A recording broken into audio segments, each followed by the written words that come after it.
భారత్లోని అన్ని ఛానల్స్ ను ఆంధ్రదేశంలో ప్రసారం చేస్తున్న ఏకైక network city cable. Welcome to city cable news. బులెటిన్లో ముందుగా హెడ్లైన్స్.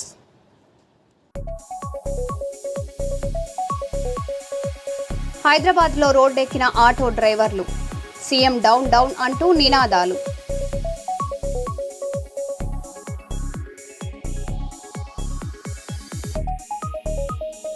బెజవాడలో టీడీపీ జనసేన నేతల మధ్య గొడవ.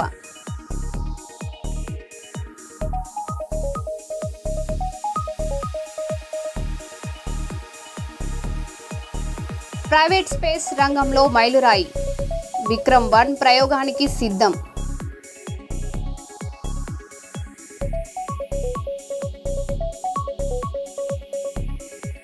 ఇళ్ల పట్టాల కోసం దీక్షలు, 15వ రోజుకు ప్రభుత్వానికి అల్టిమేటం.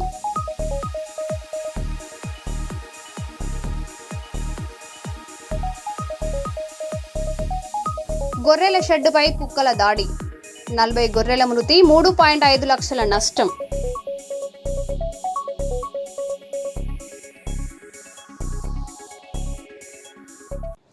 ఇక వివరాల్లోకి వెళ్తే, వరంగల్ జిల్లా నర్సంపేట అయ్యప్ప స్వామి దేవాలయంలో హిందూ ధర్మ సమ్మేళన నూతన కమిటీని ఏర్పాటు చేశారు. అధ్యక్షుడిగా సింగిరికొండ మాధవ శంకర్, గౌరవ అధ్యక్షుడిగా మూత సమ్మిరెడ్డి, ప్రధాన కార్యదర్శిగా పోలబోయిన మురళీధర్ నియమితులయ్యారు. ఈ సందర్భంగా మే 5న జరిగే హిందూ ధర్మ సమ్మేళనానికి సంబంధించిన వాల్ పోస్టర్ను ఆవిష్కరించారు. నర్సంపేట నియోజకవర్గ వ్యాప్తంగా సుమారు 10,000 మంది పాల్గొనే సభను నిర్వహించినట్లు నిర్వాహకులు తెలిపారు.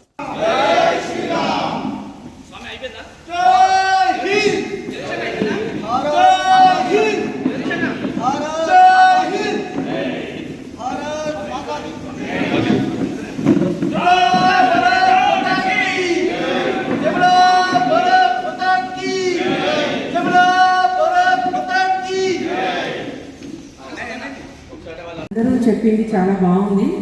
ముఖ్యంగా మన దేశం అంటేనే హిందూ దేశం. ప్రపంచవ్యాప్తంగా కూడా మీరు ఇండియన్స్ అంటే హిందూస్ అంటారు. మళ్ళీ కొన్ని దేశాలు విచిత్రంగా కూడా జరుగుతుంది. ఎందుకంటే మన వేషధారణ ఆ విధంగా ఉంటుంది కాబట్టి అది చాలా సంతోషం, గర్వకారణం. కాకపోతే ఈ మధ్యకాలంలో జరుగుతున్నాయని కూడా మన పెద్దలు చెప్పడం జరిగింది.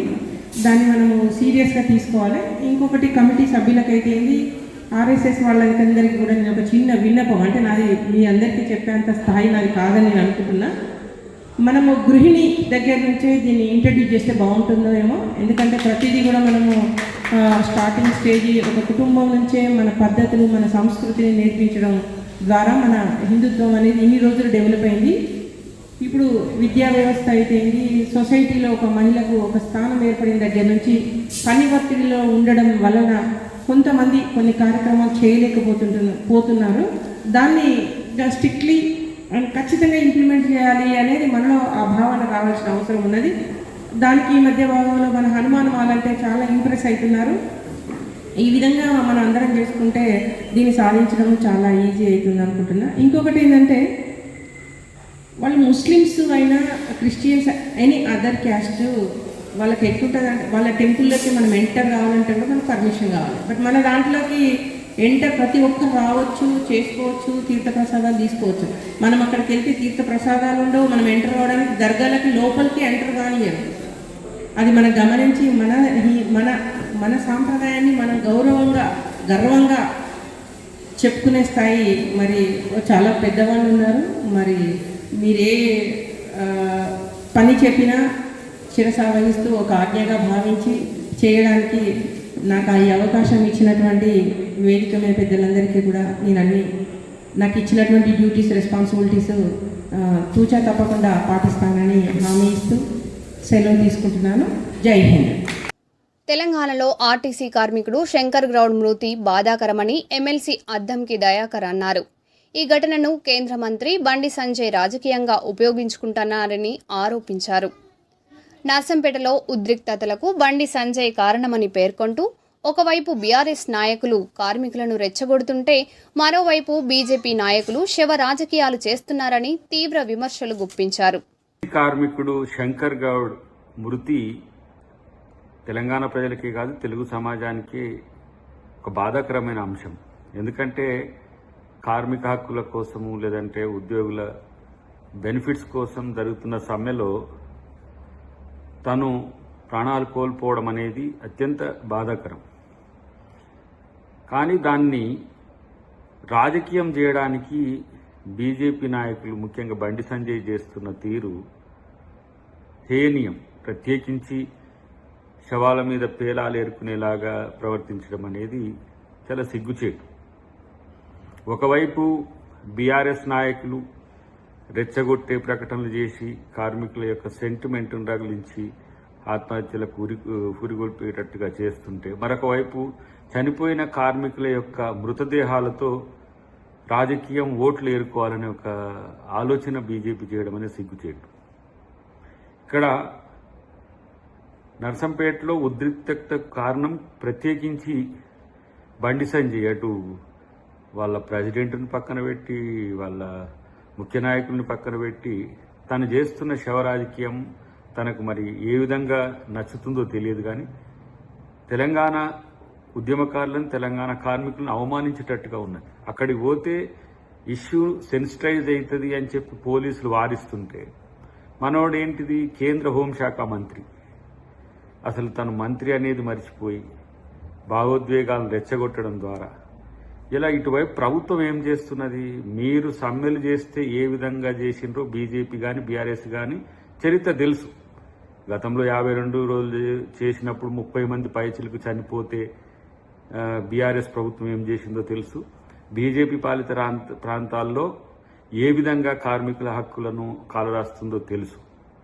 కానీ ఇక్కడ ప్రభుత్వం ఒక ముఖ్యమంత్రి క్యాబినెట్లో చర్చించడమే కాకుండా చనిపోయిన కుటుంబానికి ఎక్స్గ్రేషియాతో పాటు వాళ్ళ సమస్యల పరిష్కారానికి అధికారులతో కలిసి మంత్రులతో కలిసి ఒక పరిష్కారం కొరకు వెతుకుతున్నాడు. మరొక వైపు ఒక మంత్రి నేరుగా శంకర్ గౌడ్ కుటుంబాన్ని పరామర్శించి ఎక్స్గ్రేషియా ప్రకటించడంతో పాటు కార్మికుల సమస్యలకు మేము కట్టుబడి ఉన్నామని దాదాపు 32 అంశాల్లో 29 అంశాలకు ఇప్పటికీ క్లియరెన్స్ ఉన్నది. విలీనం కానీ లేదంటే కార్మిక యూనియన్ల రీస్టోర్ చేయడం కానీ దానికి సంబంధించిన పిఆర్సీకి సంబంధించిన అంశాలు 2-3 అంశాలు ప్రధానమైనవి పరిష్కరించడానికి ప్రయత్నం చేస్తుంటే ఇలాంటి శవరాజకీయాలు చేయడం అనేది అది బీజేపీకే చెల్లు. పెద్దపల్లి జిల్లా గోదావరికని లక్ష్మీనగర్లో పెరుగుతున్న ట్రాఫిక్ సమస్యలపై ట్రాఫిక్ సిఐ రాజేశ్వరరావు వ్యాపారులతో అవగాహన సదస్సు నిర్వహించారు. షాపుల ముందు ఉద్యోగుల 2-వీలర్ వాహనాలు నిలపడం వల్ల కస్టమర్లకు పార్కింగ్ సమస్యలు ఏర్పడి ట్రాఫిక్ పెరుగుతుందని తెలిపారు. సమస్యల పరిష్కారానికి వ్యాపారులు సహకరించాలని సూచించారు. కార్యక్రమంలో ట్రాఫిక్ సిబ్బంది, స్థానిక వ్యాపారులు పాల్గొన్నారు. కస్టమర్ ఫస్ట్ ప్రిఫరెన్స్ చేయండి. మీ దగ్గర వర్కర్స్ కానీ మీ పనులు కానీ తెచ్చి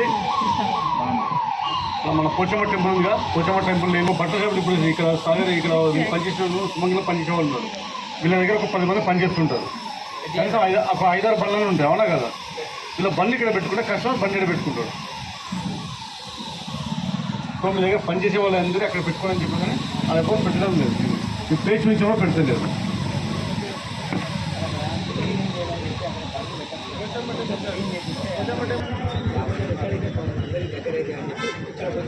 దగ్గర దూరం ఉండదు, నడిచిపోయేస్తారు. బస్సులకి దగ్గర దూరం ఉండాలా? కస్టమర్ రాకుండా ఏమని చెప్పి చేస్తాము. కస్టమర్ వెహికల్ చెక్ పెట్టుకుంటారా? వర్కర్లకు ఎప్పుడు పోతాయి కదా. మెయిన్గా మీ దగ్గర పనిచేసే వర్కర్స్ ఎవరైనా వర్కర్స్ని దూరం పెట్టేయండి. కస్టమర్కు మీరు ప్రిఫరెన్స్ చేయండి. కస్టమర్ ఎవరు వచ్చినా కూడా 5 నిమిషాలు 10 నిమిషాలకి నేను మ్యాక్సిమం ఉండదు, అవునా కదా? 5 నిమిషాలు వెళ్ళిపోతే వేరే వాళ్ళు వస్తారు. మీరు అన్సీజన్ కాబట్టి అంత పెద్ద ప్రాబ్లం ఏమి ఉండదు. మొన్న ఈవినింగ్ టైంలో ఎమ్మెల్యే గారు వచ్చినట్టు సేమ్ మళ్ళీ అదే ప్రాబ్లం. ఇది దూరం నుండి సంబంధం లేకుండా ఇంట్లో ఉండి బండి తీస్తే కంపల్సరీ హెల్మెట్ పెట్టుకోవాలి, 4-వీలర్ ఇస్తే సీట్ బెల్ట్ పెట్టుకోవాలి అని చెప్తున్నారు. మనం అవేర్నెస్ దాదాపు ఒక 50-60 చేసినా కూడా అవేర్నెస్ చేస్తే ఒక దిక్కు అవేర్నెస్ చేస్తుంటే ఒక దిక్కు యాక్సిడెంట్స్ పెరుగుతుంది. స్కూళ్ళల్లో చెప్తున్నాము, కాలేజీలో చెప్తున్నాము, గల్లీలో చెప్తున్నాము, ప్రతి ఒక్క ల్యాండర్ వాళ్ళు చెప్తున్నారు, ట్రాఫిక్ వాళ్ళు చెప్తున్నారు. ఇప్పుడు మీరు ఇక్కడ ఇంతమంది ఉన్నారు కదా, కనీసం ఒక 30-40 బండ్లు ఉంటాయి. అందరైతే బండ్లలో రాకుండా ట్రాఫిక్ ప్రాబ్లం కాదు, అనేది వెహికల్స్ ఇష్టంగా పెడుతున్నారు, సిగ్నల్గా పెడుతున్నారు. నేను వెళ్దామంటే వెహికల్స్ పోవడం లేదు. మీ దగ్గర పని పెట్టుకునేవి పెట్టేయడం లేదు. ఫోన్లు కావచ్చు, బట్టలు కావచ్చు, ఇంకా కరెంట్ పోస్ట్ వేసినా కరెంట్ పోస్ట్ లోపల పెట్టుకోండి, బయటికి రావడం చెప్తున్నాను.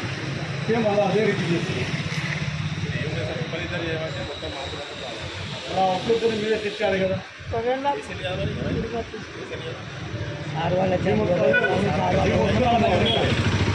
ట్రాఫిక్ పోలీసులో 10 మంది ఉంటారు. వాళ్ళు పొద్దున సాయంత్రం వాళ్ళు చూస్తారు, రోడ్ తీసుకొని చూపిస్తారు. ఇది వచ్చినప్పుడు ఇప్పుడు ఇంతకాలం మీరు ఫ్రీగా ఉన్నారు.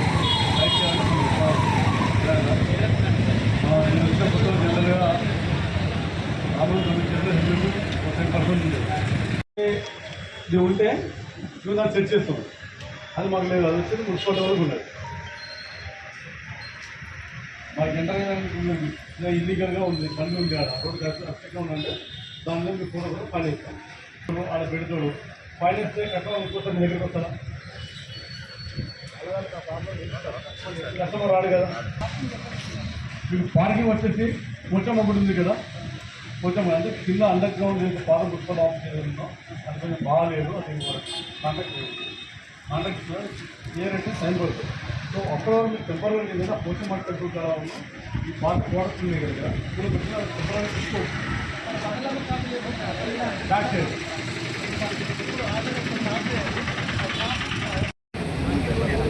ఈరోజు లక్ష్మీనగర్లో ఇక్కడ అవగాహన సదస్సు పెట్టడం జరిగింది. దీని యొక్క ముఖ్య ఉద్దేశం ఏంటంటే గతంలో మనకి ఇది లక్ష్మీనగర్ అనేది రోడ్ చాలా చిన్నగా ఉండేది, దానివల్ల ట్రాఫిక్ సమస్యలు చాలా ఉండేది. బట్ ఇప్పుడు అది రోడ్ వచ్చేసి 3 వంతులు, గతంలో ఉన్న దాంట్లో 3 వంతులైనా కూడా సేమ్ అదే సమస్య ఇక్కడ రిపీట్ అవుతుంది. దీన్ని పరిశీలించి చూడగా మెయిన్గా ఏమంటే ఇక్కడ ఎవరైతే ఓనర్స్ ఉన్నారో, ఓనర్స్ కావచ్చు, ఇలా పనిచేసే వర్కర్స్ కావచ్చు, వాళ్ళ పనులు ఇక్కడ పెట్టుకున్నారు. దానివల్ల కస్టమర్ కొంచెం రోడ్ మీదకి రావడం జరుగుతుంది.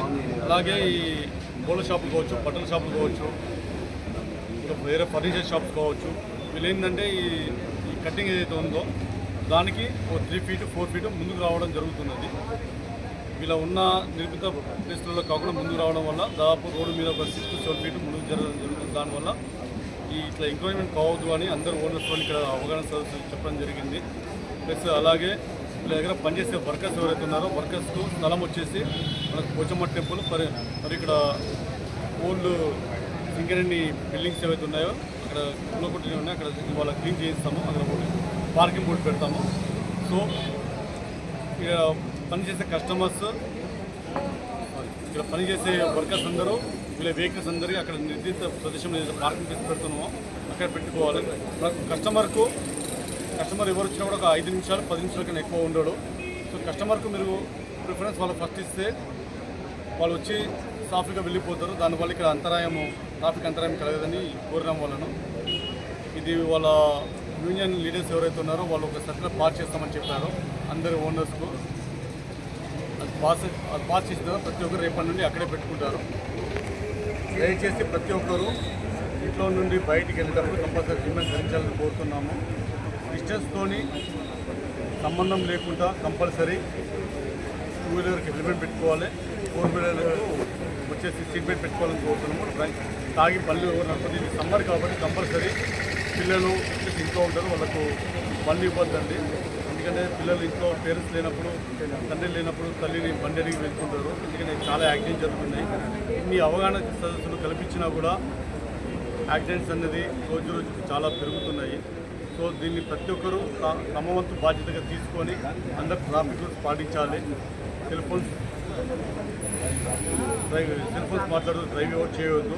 మైనర్ బిలో 18 years ఎవరు బండి నడపొద్దని కోరుతున్నాము. అలాగే మీ బండికి ప్రతి ఒక్కటి లైసెన్స్ కావచ్చు, ఇన్సూరెన్స్ కావచ్చు, డాక్యుమెంట్స్ కావచ్చు, ఒకవేళ పాత బండ్లు ఏమైనా ఉంటే రెన్యువల్ చేయించుకుని 2000 3000 పెడితే అది బండి కండిషన్స్ మంచిగా ఉంటే మళ్ళీ 5 years రెన్యువల్ చేస్తారు. రెన్యువల్ చేయించుకోండి.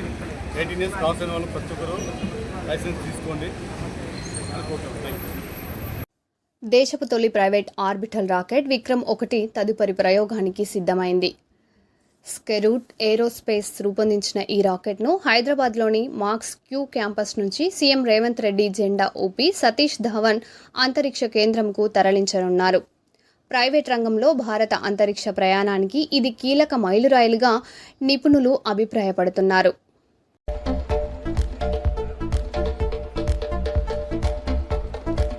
We now request the Honorable Chief Minister Sri A. Sri Ravant Reddy Garu to formally flag off the Vikram 1 payload fairing.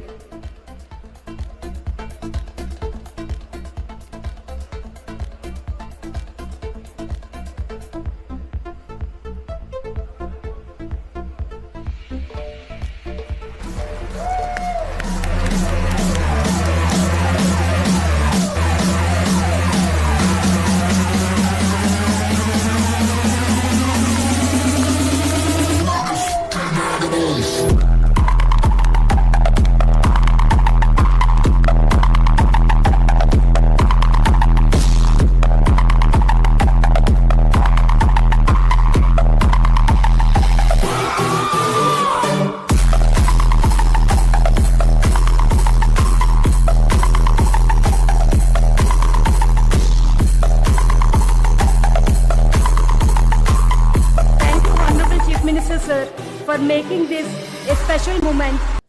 రాజకీయ వేదికపై మరోసారి వ్యాఖ్యల యుద్ధం మొదలైంది. ఒకవైపు కేటీఆర్ ముఖ్యమంత్రి కావాలని, కేసీఆర్ ఫామ్ హౌస్లోనే ఉండాలనే వాక్యలు వినిపించగా, మరోవైపు రాహుల్ గాంధీ ప్రధాని కావాలనే నినాదాలు వినిపిస్తున్నాయి. సామాజిక న్యాయం, రాజకీయ ఎజెండాలపై పరస్పర విమర్శలు కొనసాగుతుండగా పార్టీల మధ్య మాటల యుద్ధం మరింత ముదురుతోంది. టీఆర్ఎస్ పార్టీ బలోపేతానికి పనిచేసిన వ్యక్తినే నేను కూడా. ఆనాటి కేసీఆర్ వేరు, ఇప్పటి కేసీఆర్ వేరు. ఆనాటి కేసీఆర్కి తెలంగాణలో చేనేత కార్మికులు చచ్చిపోతుంటే భిక్షాటన చేసిన కేసీఆర్ ఆనాటి కేసీఆర్.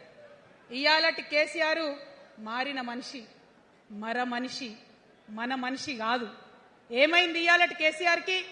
హైడ్రాల ఇల్లు కూలిపోతుంటే అరుస్తున్నారు, అన్నా ఎక్కడున్నావు రా, వచ్చిండ్రా? రాలే. వెలుగుమట్ల ఇల్లు కూలితే వచ్చిండ్రా?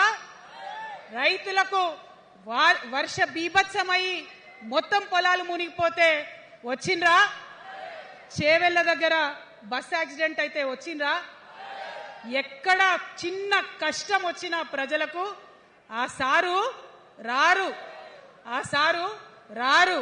ఎందుకంటే ఆయన మారిన మనిషి, మనిషి, గుంటనెక్కల తోడేళ్ల చేతిలో ఖైదీ అయినటువంటి మనిషి, మన మనిషి కాదు. బాధతో, దుఃఖంతో, ఆవేదనతో చెప్తున్న మాట, సంతోషంతో చెప్తలేని ఈ మాట నేను. అట్లాంటి కేసీఆర్ ఎట్లా ఉండే ఒకప్పుడు? అదే ఆర్డీఎస్ అంతా పాదయాత్ర చేసి నా తెలంగాణకు నీళ్లు కావాలని అడిగినారు. ఇవాళ మరి 10 ఏళ్ళ అధికారం ఉంటే పాలమూరు రంగారెడ్డి ప్రాజెక్టు కోసం 10 ఏళ్లలో ముందుకు పోతలేదంటే, ఎవరన్నా తెలంగాణ పట్ల ప్రేమ ఉంటే, పాలమూరు పట్ల ప్రేమ ఉంటే, కృష్ణా నీళ్లు వాడుకోవాలంటే మన కేసీఆర్ అయ్యుంటే ఆ పాలమూరు రంగారెడ్డి ప్రాజెక్ట్ కాడ కూర్చేసుకొని అది కట్టిస్తుండే. ఏం చేసినారు మారిన కేసీఆర్ గారు? పంజాబ్ పోయినరు, గుజరాత్ పోయినరు, బీహార్ పోయినరు. మేము మొత్తం రాష్ట్రంలో పీక్ కట్టలు కట్టాం, నేషనల్ పార్టీ పెడతామని పోయినరు తప్పితే తెలంగాణ ప్రజలను పట్టించుకోలేదు. పట్టించుకుని ఉంటే, కేంద్రంతో గొడవ పెట్టుకోకుండా ఉంటే ఇవాళ పాలమూరు రంగారెడ్డి పారకపోతుండేనా? నేను అడుగుతా ఉన్నా స్ట్రేట్గా. ఇన్ని రోజులు నేను ఎన్ని మాటలు మాట్లాడినా బీఆర్ఎస్ పార్టీ నాయకులు ఒక్కరు కూడా బయటకు వస్తలేరు, సమాధానం చెప్తలేరు. దీనికి మీరు సమాధానం చెప్పకపోతే ప్రజలే మిమ్మల్ని బయటకు లాగి సమాధానం చెప్పేటట్టు చేస్తారని కూడా ఈ సందర్భంగా నేను తెలియజేస్తా ఉన్నా. ఒకటే మాట అడుగుతున్నా, మన కేసీఆర్ అయ్యుంటే ఆనాడు తెలంగాణ బిడ్డలు కష్టపడితే బయటకు వచ్చి నా బిడ్డలకు ఇబ్బంది అవుతుందని కొట్లాడిన వ్యక్తి, సింగరేణి గనిలో ఒక కార్మికుడు చనిపోతే అక్కడి దాకా పోయి చూసి వచ్చినటువంటి వ్యక్తి. మరి తెలంగాణ వచ్చినాక ఏమైందా ప్రేమ? అధికారం ముందు మమకారం తగ్గిపోయిందా? ఏం జరిగిందని నేను అడుగుతా ఉన్నా. ఎందుకు ఈ మాట చెప్తా ఉన్నా అంటే, ప్రేమ నాకు కూడా ఉంది. నాకు తండ్రి కావచ్చు, అది వేరే విషయం. కానీ ఒక రాజకీయ నాయకుడిగా వారు ఈ మధ్య రాజకీయ పరిణితి కోల్పోయి మాట్లాడుతూ ఉన్నారు. కేటీఆర్ గారు మాట్లాడిందంటే ఓకే అనుకోవచ్చు, ఆయనకు పెద్దగా తెలియదు పాపం.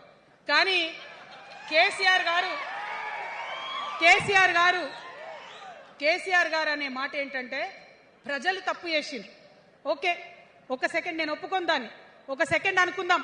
ప్రజలు తప్పు చేస్తే నేను ఒక తల్లిగా అడుగుతున్నా, నేను నా కొడుకో మాట చెప్తా, వాడు వినలేదనుకో, కింద పడ్డాడనుకో, ఇడిచిపెడతానా? దగ్గర తీసుకొని మంది అనా?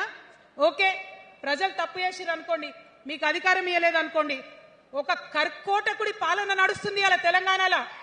ఇబ్బంది పడుతున్నారు ప్రజలు, గోసపడుతున్నారు, ఏడుస్తున్నారు. ఇండ్లు అన్ని ఉండి ఇండ్లు గూలగొడుతుంటే, అర్ధరాత్రి ఇంటి మీదకి వచ్చి ఇండ్లు గూలగొడుతుంటే ఆదుకోవాల్సిన అమ్మలాంటి మన పాత కేసీఆర్ ఏడి? ఎక్కడున్నాడు? ఇది మనం అడగాల్సింది. అందుకోసమే నేను ఈ నిర్ణయం తీసుకున్నది. నన్ను పార్టీలోంచి బయటకేస్తే నేను వెంటనే పార్టీ పెట్టలే. ఆనాడు కూడా చెప్పినా, నేను ఆలోచన చేస్తున్నా, మారతారేమో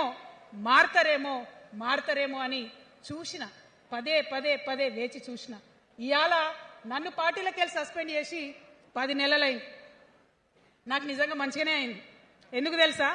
ఆనాడు ఉద్యమకారులను ఇబ్బంది పెడుతుంటే నేను ఇంకా గట్టిగా మాట్లాడలేదు. ఆనాడు మీకు జరిగింది, ఇవాళ నాకు జరిగింది. కొత్త ఏం లేదు. కేసీఆర్ కోసం, టీఆర్ఎస్ పార్టీ కోసం, ఆనాడు తెలంగాణ ఉద్యమం కోసం ఇండ్లు అమ్ముకొని, భూములు అమ్ముకొని, ప్రతి ఊర్లో టీఆర్ఎస్ కండువా వేసుకొని పోరాటం చేసినటువంటి కార్యకర్తలు ఎక్కడున్నారు? ఇవాళ వాడుంటే వాళ్ళ మీదైనా సరే యుద్ధం చేయడానికి ఖచ్చితంగా వెనుకడుగు వేయకుండా ముందుకే వెళ్తామని తెలియజేస్తూ, మరి ఈ 3 పార్టీలు కూడా, Congress party single agenda, Rahul గాంధీని ప్రధానమంత్రి చేయాలి.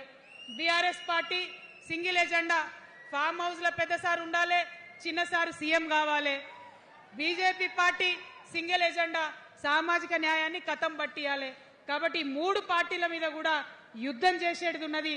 అలుపెరగని పోరాటానికి సిద్ధం కావాలని చెప్పి మొత్తం మన జాగృతి సైనికులందరినీ కూడా నేను పిలుపునిస్తా ఉన్నాను.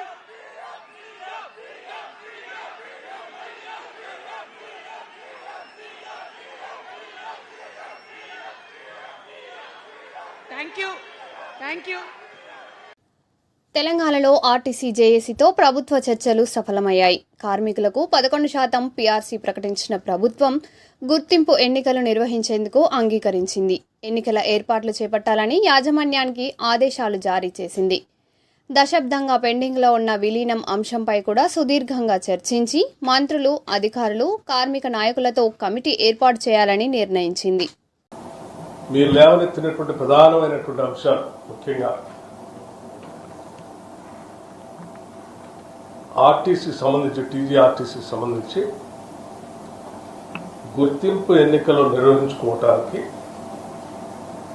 ప్రభుత్వం అంగీకరించిందని చెప్పారు. అలాగే మరొక ప్రధానమైనటువంటి అంశం, దశాబ్దాల పైబడి